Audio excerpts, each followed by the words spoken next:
Hello, and welcome back to the Fiction Author Business School podcast. So glad you guys decided to come listen to me drone on today. So this week I am reteaching my character workshop, which is entitled How to Write Characters That Jump Off the Page Without Guessing, Being Cliche, or Banging Your Head Against the Wall. Kind of a mouthful, I know, but it very well conveys what I'm teaching in there. I taught it about a month ago, and I'm teaching it again because it went so well. And that workshop is ongoing as I record this. So the first thing that I taught was kind of a training on mistakes that people make that are making fiction writing so much harder than it has to be. It is technically entitled 5 mistakes, but I also gave 2 bonuses just because I like to overdeliver. So there's actually 7 mistakes total that I talk about. Now, this is similar to a podcast that I did a month or 2 ago where I talked about 5 mistakes, but they're slightly different too. So there's a little bit of overlap there. I decided that I wanted to, because it's such a good training, it's so full of really good nuggets and things that are just important for you to understand if you really want to make a go of your writing. So I wanted to go ahead and post that as just that first training we did as a podcast, but the problem is it was really, really long. And I know you guys are not a fan of super long podcasts, so I'm actually going to divide it into 3. It went about 90 minutes, and that way you're only getting like 3 30-minute podcasts. It won't be directly into 30 minutes exactly for each one because I need to find a good place to divide them, but it'll be about that. It'll be about 30 minutes a piece. So yeah, I'm going to go ahead and let you dive into the first section of it, and I'm going to post them 3 consecutive days. You'll actually get 3 podcasts this week, which is a lot more than usual, but just kind of the way that we're rolling this week because we're doing the character workshop. If you want to get in on that character workshop, you still can. Okay, it's going on right now. There are replays, so you've already missed like the first day training, but that's what I'm going to put on the podcast. So if you listen to the podcast, you'll get that first training anyway. The second training is called The Real Difference Between Flat Characters and Unforgettable Characters and How to Harness It. The third training we're going to do, it's a 4-day workshop, so it's 1 training each day. The third training is entitled, Are You Accidentally Making Your Characters Boring, and How to Fix That. And then the fourth one is, I'm blanking on the title of it. It's something about how to write bestsellers on purpose for the rest of your life, something like that. So anyway, I'm not putting all of the trainings on the podcast. I'm only doing the mistakes training over the next 3 days. So if you still want to get in on those trainings, you absolutely can, even if you can't make it live because you just are doing something else, working or something. There is a replay link, but in order to get the replay link, you have to register. Otherwise, I don't know where to send the link. I need your email address. So if that is something you want to do and you want to get in on this free training, you can, and the replays will be available for probably about 5 days after the end of the training, which is this Thursday. So even if you're coming to it on the last day, you'll still have 4 or 5 days after that to rewatch the trainings, okay? So in order to register, just go to bit.ly/unforgettable characters and register there, and then you can get the replays of the trainings, okay? Meanwhile, let's jump into the first few mistakes that we're talking about. Oh, gosh. Okay, so this is called 5 mistakes you're probably making that make character creation unnecessarily hard. You're also going to get 2 bonus mistakes just because I like to underpromise and overdeliver, but overall there's 5 and then 2 bonus ones. So I'm going to quickly tell you what they are, and then we're just going to jump into them. They are not being intentional with your writing, thinking that free online writing advice will help you write a bestseller. Don't worry, I'm going to explain all of these. Not understanding the real reason that readers buy your books. Not understanding the invisible and foundational aspects of writing. Pantsing without direction or plotting with your conscious mind. And then the 2 bonuses are not harnessing all 3 levels of emotion and not using belief alignment to achieve your desires. So I know that's a lot of big words, but just bear with me. I'm going to walk you through these. Okay, so first of all, before we get into the mistakes, I want to give you a couple of definitions just so that you know what I'm talking about as we go through. First of all, I always tell people that I teach authors how to write what I call 6-figure stories. But I need you to understand that a 6-figure story is not necessarily defined by what the story brings to you. So it's not defined by what necessarily you make on the story. It's defined by what the story has the potential to be based on how well the story is told and how well the narrative is written. So you could write a six-figure story, quote unquote, six-figure story that doesn't bring in six figures because you never actually publish it.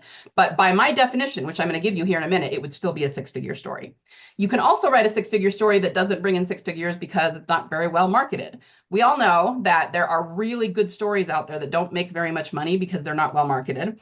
And on the flip side, there can be really good marketing to where somebody sells a lot of a book up front because their marketing is dialed in, but the book is so poorly written, it is not a six-figure story, that after that they never sell another copy again because everybody who bought it and or downloaded it and read it didn't really like it, right? So you kind of have to understand that there is the writing and then there is the marketing, but a six-figure story specifically is based on how well it is written. Okay, so there's basically three aspects to a six-figure story. For my definition, in order for your story to qualify as a six-figure story, it needs to have these three things. It is going to sell well, okay, and bring in your royalties for you, but it doesn't necessarily have to be six figures. This is just a book that readers see it and they are willing to buy it. Second, it needs to stand the test of time. So I want you guys to start thinking about this because it's something that not a lot of authors think about. There are some books out there that are very high selling. Romance genre is one that's well known for being very high selling, right? We have very voracious readers in the romance genre. They can read 5 to 10 books a week in some case, okay? So you can definitely make money selling those kinds of books, and there is absolutely nothing wrong with that. If that's what lights you up, then I'm here to support you and you do that. But there is just one thing that I want you to think about. And that is simply that a book that is consumed that quickly by the reader is generally not retained by the reader. It doesn't stick around. It doesn't stand the test of time.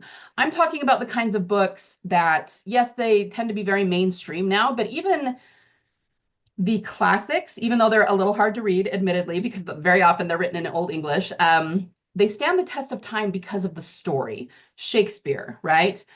Dickens. These kinds of things affected people on a deep level because of what actually happens in the story and because of how well written the characters were. And so even though they're a little bit hard to read now because we speak and write differently, they have still stood the test of time. And again, going back to the books that are read very voraciously and very quickly, again, it's not a bad thing and you can definitely make money doing that. But those books are read in a day or two and forgotten. And that is, again, it's not a bad thing if that's what you want to write, but that is not what I consider a six-figure story. A six-figure story is one that is going to stand the test of time because it really creates deep emotion in people and they will remember it. Our goal in writing six-figure stories is to write characters and plots as well, the whole story, that will live rent-free in your reader's heart and mind for a long time, if not forever. Okay, that is a six-figure story. And it has the potential to bring in six figures for you due to the fact that it creates deep catharsis for the reader. Okay, again, it's something that makes them feel something, and that more than anything else is what's going to lead to you making money on your fiction writing. But we're going to get into these things in a little more detail as we go along. So I just want you to understand that definition of what a six-figure story is when I talk about it. The second definition is what I call a soul story. A soul story comes from your unique well of creativity, okay? It's going to come from your subconscious mind, from your soul, from your spirit. It is a passion story for you to write. If you are trying to chase a trend and are not passionate about what you're writing, that is not a soul story, okay? You can write that story, and I can pretty much guarantee it's not going to do very well, but you can write it. But I'm looking for a passion story. So when I say soul story, this is what I mean. And finally, it needs to be written in a way that will help you connect with your reader by bringing them catharsis. So you're probably starting to see some similar themes here, and we're going to get into more detail. You'll understand these things a lot more by the time we get to the end of the presentation. So we are about to go into the 7 mistakes. Again, it's 5 plus the 2 bonus. But before we do, I also want to say that I don't actually love calling them mistakes. I do that because that's just the lingo that we use, right? But what we're going to go over today are actually more just like common things that authors do that keep them stuck, or maybe things that they don't do that they should, right? But these are things that can definitely be improved upon and pretty easily to make your writing journey a little bit easier. In truth, there are no mistakes, okay? None whatsoever. Anything you've done, tried, experienced, experimented with, or explored to further your writing up to this point was absolutely necessary to your success. It's just you on your own journey figuring it out. In fact, everything you've done, I would argue, has led you here to me to this workshop so that you can finally start to perfect your story and your characters and your writing process in a way that feels natural and truly fun. Okay. We all know that writing is hard work and all of us are going to have brain cramps at some point, right? But overall, writing should be really fun. And I hesitate to use the word easy only because everybody defines that differently, but it should feel pretty natural. Okay. It shouldn't feel like you're beating your head against the wall all the time. If that's what you're doing, I mean, my instinct is to say you're doing it wrong. Is there really right or wrong in writing? I don't know, but you can definitely make it easier for yourself. And that's where I come in. That's what I'm here to help you do, is just to make it feel easy and fun and kind of effortless and natural. I know that you've hit obstacles along the way, but it's through those obstacles, which are really moments of growth, that you discover your true fiction writing strength and resilience. So I just want you to remember that as we head into the workshop, okay? Throughout this workshop, I'm going to give you a peek into fiction writing techniques that you've probably never used before. Literally, I do not know of anybody that teaches fiction writing the way that I do. So I'm just going to invite you to make the next 4 days an experiment. Excuse me, just go along with me, do the work, and see what happens. I think you're probably going to be pleasantly surprised at how liberated you feel in your creativity by the end of the workshop. So even though this might be somewhat counterintuitive sometimes, and it won't be that counterintuitive, but just in the sense that maybe you haven't done it this way before, I have literally never found anyone who fully rejected it and thought it was a terrible way to write fiction. In fact, pretty much all of my students go, wow, that was so fun. I have never done it that way before, and I can't believe how much more I know about my characters now. Okay, so that's more than likely going to be how you feel too. I am not going to ask you to show up perfectly. I know you're all busy and you're working around things. And again, thank you so much for being here live, those of you who are, and giving me your time. I know that's not always easy, but I am going to ask you to embrace your imperfect humanness. I ask that you be courageous in your writing this week and as fully present as you possibly can be. And most important of all, that you have fun and enjoy the journey. With all that said, let's begin. Okay, so the number one mistake that many new writers make, especially, is not being intentional in their writing. Now, let me start by clarifying that I am not talking about plotting versus pantsing or discovery writing here. We are going to get into those things a little bit more in a few minutes. But whether you're a natural pantser or an outliner, you can still be intentional. So we're going to kind of talk about stages a little bit for these different mistakes. And stage one is just, I have a story in mind and I want to try and write a book. That's it. Okay. When you first conceive of it, when you first say, you know, I'm actually going to try and write this thing down. How many of you have heard the advice, just start writing? Tell me in the chat, how many of you have heard that? Yep, probably most of you, right? So it might be the worst advice anyone can give you. And don't get me wrong, there is some value in it. I get it. The people who tell you this, they're trying to be helpful, right? And there's something to be said for getting into the mindset of continually putting things down on the page. Because very often we're afraid just to get started. And that's usually what people are trying to get you to do when they tell you to just start writing. But I'm going to give you an analogy here. This was something I didn't have the time to write completely down as I recreated these slides, but I want you to imagine an architect, okay? He is building an office building. And do you think that an architect could build that building perfectly without any kind of blueprint or instructions? You think that's very logical that an architect could do that? You might even say something like, well, if he's really good at what he does, if he's really experienced, if he's done this a bunch of times, then maybe. And yeah, sure, then maybe a really experienced architect is going to be very intuitive about things, and he's going to kind of be able to keep a lot in his head and know where things go. But things are still going to get forgotten. They're going to slip through the cracks. And here's maybe the most important thing for you to know, and that is that the more experienced the architect, the more times they have built something, the more buildings or houses or whatever it is they have built, the more sure they are that they need that blueprint. So you will not find experienced architects that do not have extremely detailed blueprints for what they're doing, okay? The same thing is true of your writing. Most people start out not being intentional because we're just trying to put our story down on the page, right? And we all do that, you know, I did that. But when writers become more seasoned and the more they write, they start to realize that they want to plan things in advance. And the reason is just to save themselves time, usually, so that they're not spending so much time just trying to figure out their story. Okay. So again, you want to make sure that you're being intentional. Intentional writing, I want you to understand, doesn't make you less creative. It actually enhances your creativity. Our creativity thrives the most within loose constraints. And we already have these constraints in writing, things like genre and tropes and themes, right? So I don't want you to be worried about being intentional and that it's going to affect your writing negatively. It's literally not possible for me or anyone to stifle your creativity. I'd have to be like Big Brother and be able to get into your head and control your thoughts in order to do that. Okay. I want you to think of your creativity like walking through a network of caves. These caves are yours. You created them. They represent your creative mind, right? Now, I can't make you move through the caves. I can't choose what direction you go, and I can't change the structure of the cave, again, because they're your caves. They're your creation.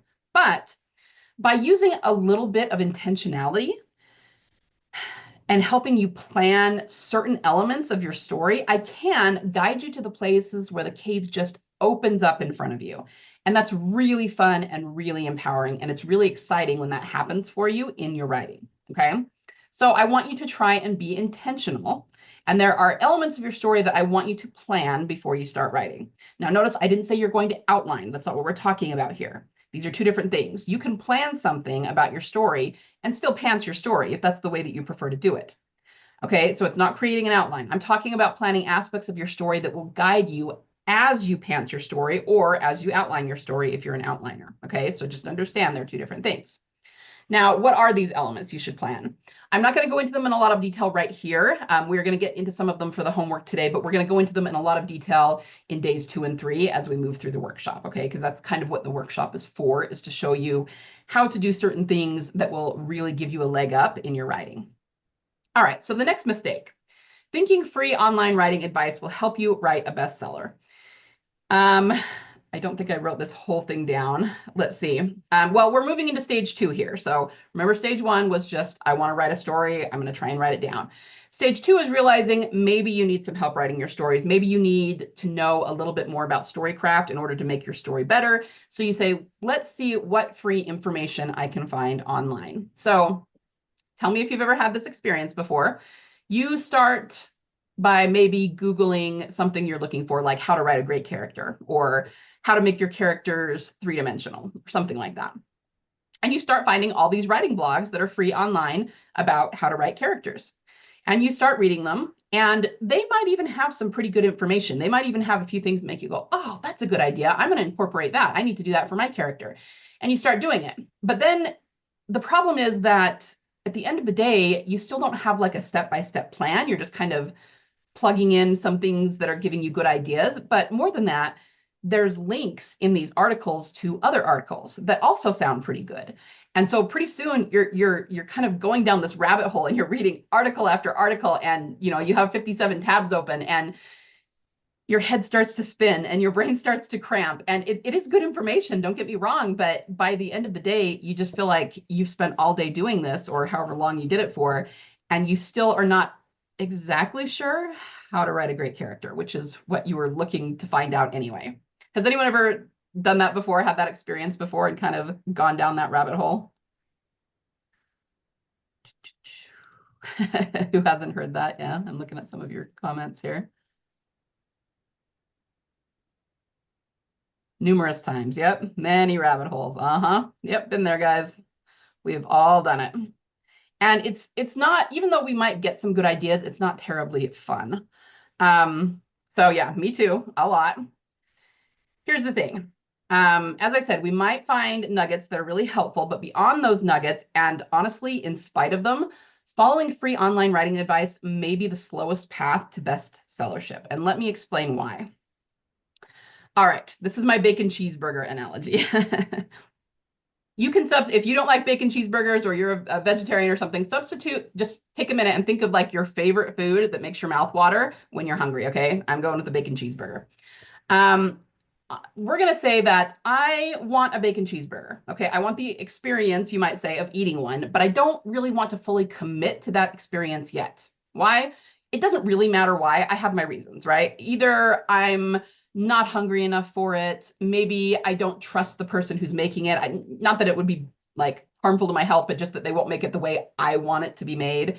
Maybe I don't want to pay for it. Maybe I'm doubting it's the food I really want. Like, do I want that? Do I not? Something like that. Whatever the reason, I just don't want to fully commit to the experience yet. But I do still want to have the experience. So I decide that I'm going to try and manufacture that experience by eating the free morsels that other people who have committed to the experience of the bacon cheeseburger have cast off. Now, it might be different depending on what food you're thinking of, but for the bacon cheeseburger, the castaway morsels I can get from other people is probably pretty much just crumbs or small pieces of the hamburger bun. Okay. And maybe those crumbs really are delicious, Maybe they've touched the meat or gotten some cheese or some bacon grease on them, so they're good, But it's still not the same thing as eating a bacon cheeseburger, right? Those crumbs might be super delicious, but it's not the same experience as biting into an actual bacon cheeseburger where you get everything: the bacon, the beef, the lettuce, the tomato, the crunch of the onion, the mayo, the ketchup, the mustard, or whatever your condiments of choice are, right? So let me ask you this. Is it really logical to think that I can duplicate the experience of eating a real bacon cheeseburger just by picking up the crumbs that others have left behind? No, probably not. But this is what you're doing, whether you realized it before or not, when you're reading online writing advice. You're just picking up morsels that others are giving you, but it's not indicative of the true whole body of knowledge you need to be able to write a six-figure story. In fact, most free online writing advice is really just surface level stuff that's been regurgitated by hundreds, if not thousands, of blogs. And in our day, it's what the AI is now picking up on and regurgitating too, okay? And again, it's not that it's incorrect or that it's bad advice. It's just way too general to be of any use to you. So one more analogy. Let's say that you have something you need to fix, and it's something, it doesn't matter what it is, but you're going to need to unscrew parts of it, fix something, put something in, screw it back together, and you just don't know how to do that. So you start looking online for a YouTube video or something, and the only thing you can find is something that says, this is a screwdriver. It helps you remove and put in screws. You're going, well, that's great. That's true. And that's kind of helpful for part of it, but I need the rest of it in order to know what to do. Okay. Same thing here. So free online device does not give you a foundational understanding of story, which we're going to talk about more in a minute. It does not harness transformational human psychology or use the 3 levels of emotion. And I know you're probably going, whoa, those were big words. Wait a minute. What are those things? I'm going to define them for you in the next few mistakes, so hold on. But the point is that I'm trying to make is just the free online advice is not going to give you the things you need, and we're going to talk about them more. So all I'm saying is that if you're going to get help understanding story to make your own story better and writing stories so that your reader will connect with them and you can make money on them, then using a system that is detailed and that will actually give you a useful framework for storytelling, but still emphasizes your unique creativity is what you need, okay? And the free online advice is not going to give you that. All right, so let's move into mistake number 3. Not understanding the real reason that readers buy books. Why do you guys think readers buy fiction books? Tell me in the chat. No right or wrong answers, just what comes to mind when you think about why readers would buy books? Escapism? Mm-hmm. Anything else?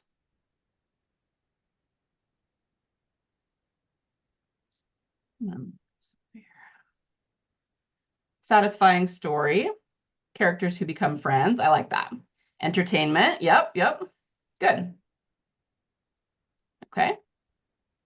So most of you, either probably wrote some variation or thought about, if you didn't write it down, of the 3 E's. And those are enlightenment, escapism, entertainment, or some combination, right?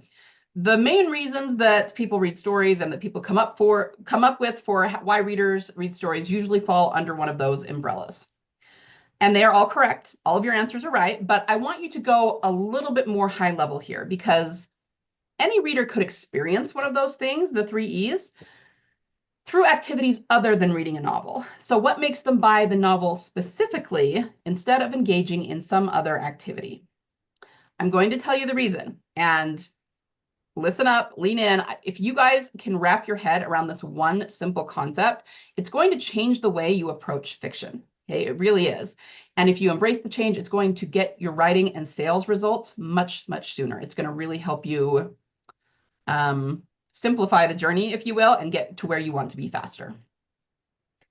Readers read books in order to feel a big emotion in a safe space. And see, here's my little note I didn't edit out. I'm going to repeat that, okay, because I really want you to let this sink in. Readers read books in order to feel a big emotion in a safe space.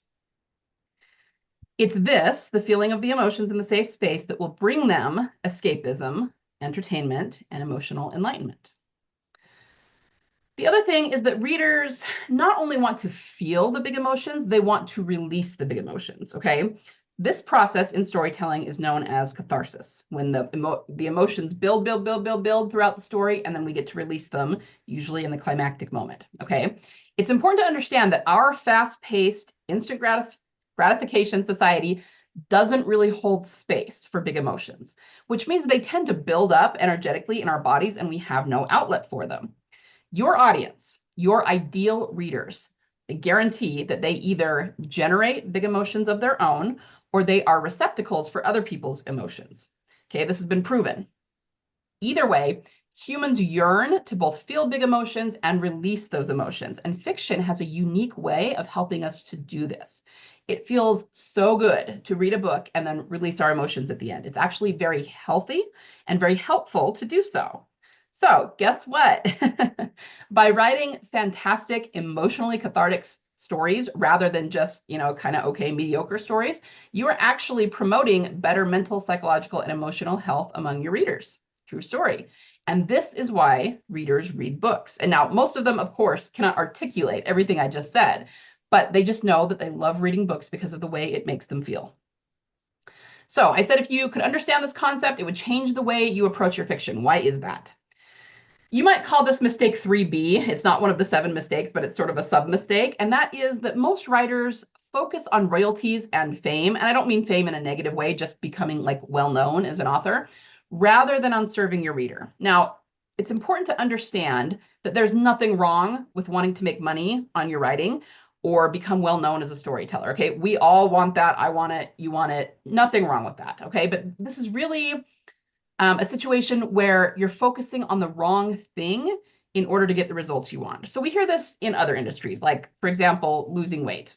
People might say, you might hear people say, well, instead of focusing on every single morsel of food you put in your mouth or every single calorie, instead focus on small changes you can make in your lifestyle that are something you can sustain for, the long term, and then the weight will start to fall off naturally, right? Kind of the same thing here. Instead of focusing on royalties and becoming well-known, which is what you want, you need to make sure you're focusing on the right things, and then those things will come naturally. So the more you focus specifically on royalties and getting your story into the world, the less it's going to work the way you want it to. You'll get fewer royalties, fewer downloads, all of that. However, if you focus on serving your reader, on helping your reader connect with the story, on making every aspect of your story highly emotional and highly cathartic, it leads to your readers loving the story more. They're going to connect with it more emotionally. They're going to gush about it. And when that happens, your fame as the storyteller and your royalties from sold books follow naturally. But if you're just focusing on your royalties, then you aren't taking the time to make sure that your book is connecting deeply with readers, and therefore the royalties never follow. You see what I mean? So I'm not saying it's wrong to want those things, but you want to focus more deeply on your connection with the reader and on making sure that your story is serving the reader, again, by helping them feel those emotions in a big space. And then things like money and fame will follow. So this is what I want you to start doing in order to fix this mistake. I want you to start focusing on making every aspect of your story emotional for your readers, okay? And easy for them to connect to. Now, what does that mean? Easy for them to connect to. It means meeting them where they are and understanding how human beings connect with stories, which we're going to go over in the next mistake, number 4, here in just a minute. But it also means helping them live in the experience of the story. So it's kind of on par with showing, not telling, which I know you've all heard of. but it's a lot more detailed than that, okay? Rather than just getting the story down for them to read, you need to help them live in the experience of the story. And I can show you how to do that. This is what I teach inside the Legendary Fiction Forge. So again, just focus on making every aspect of your story emotional for your readers, easy for them to connect to, and use every one of those aspects to lead them toward catharsis, which is why they read books in the first place, right?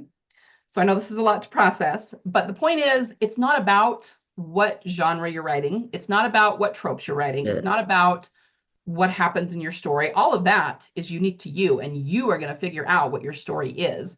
But then it's putting in these elements so that no matter what happens in your story, your reader will connect with it because you're making them feel something, right? And that is what you need to focus on. Okay, that's where we're going to end for today. Once again, thank you so much for being here with me today and listening.